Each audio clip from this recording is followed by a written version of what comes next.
security. We can call Trump's name we can call Trump all sorts of names. We can insult Trump and everything.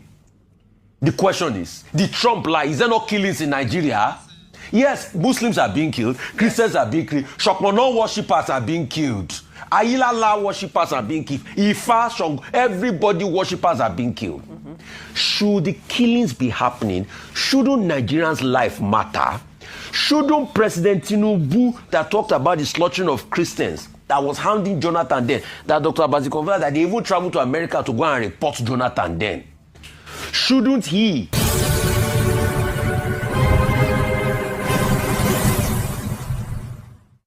do the things he criticized Jonathan for? It's so easy to criticize. Now we are telling President Tinubu, do what you criticize Jonathan for. Stop these killings. It's not about rhetoric or anything. I just want killings to stop. See, there are a couple of foundations and NGOs I work with that do work in IDP camp. Femi, at a point in this country, the first IDP camps I started hearing of was when Liberian refugees used to come here. Today, Nigerians are living in IDP camps in their own country due to this insecurity. That's true. And we are treating this with kid gloves, and we are trying to say, we are talking government narrative. Stop the killings, that's what we want. So fix too much to ask for. I think is the biggest response from the Nigerian people. Yes, you might say, I mean, for those who have conspiracy theories around why Trump is now having a particular interest in Nigeria and designating it as a country of particular concern, and even to the extent of threatening military invasion. But the truth is that if I use the analysis or the illustration of the fox and the vine, if the hedge is broken, the fox can get to the vine. So they have a platform, an excuse, as it were, to come in. And unfortunately, the excuse is actually factual. It doesn't give America the right on whatever level. We've talked about the UN Charter and what it says about sovereignty of nations. But the truth is that as a people, and I said it before, we should be actually embarrassed that it's taken the Western world to tell us what we know is a problem, and what internally we have discussed a number of times. I think it's quite unfortunate that the reason why action is now being taken is because the West has come to tell us what our problem, what has been a problem for so long, and hopefully, and that's why some people were rejoicing on social media, because they're like, maybe finally a problem, it will now be a solution to the problem that has plagued Nigeria for so many years. President Trump saying the now disgraced country, that's how he characterizes Nigeria. How are we a disgraced country? Nigeria is a country of great people. Even if we don't have anything, we have great human resource. We have individuals doing very well, even in the United States, and excelling everywhere. He says he wants to defend our cherished Christians in Nigeria. He has become the defender of the faith, along with Congressman Moore and Cole, and also Senator Ted Cruz. Now, the point that we need to make is that all lives in Nigeria matter.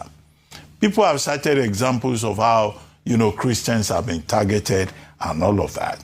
But if you ask Governor Zulum of Borno State, he will tell you that most of the people who have suffered from Boko Haram, or those President Trump referred to as Islamists, are Muslims.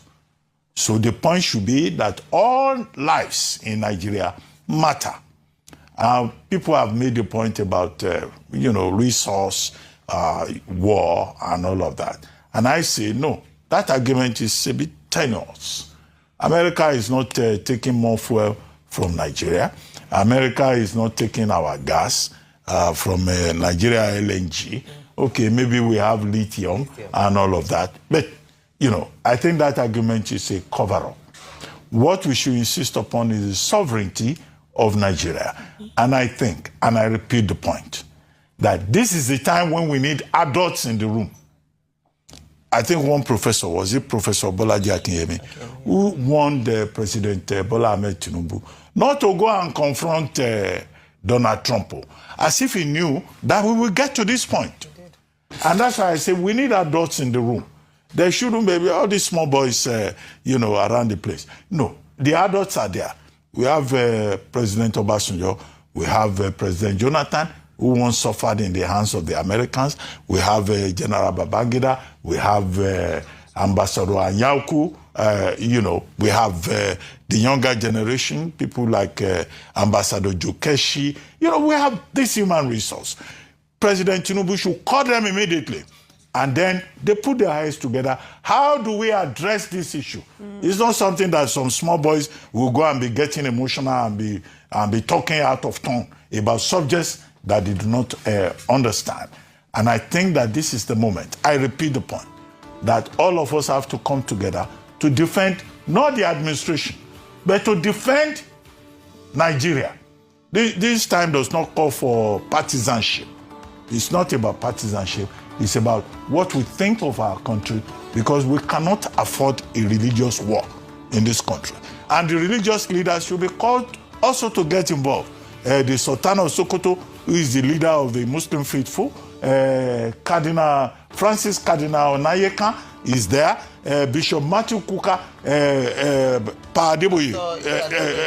Pastor, okay. Bishop Oyedepo. All these people can come together. All these religious leaders, they should come together and support the government and say, yes, we are Christian leaders. The objective in Nigeria is religious harmony.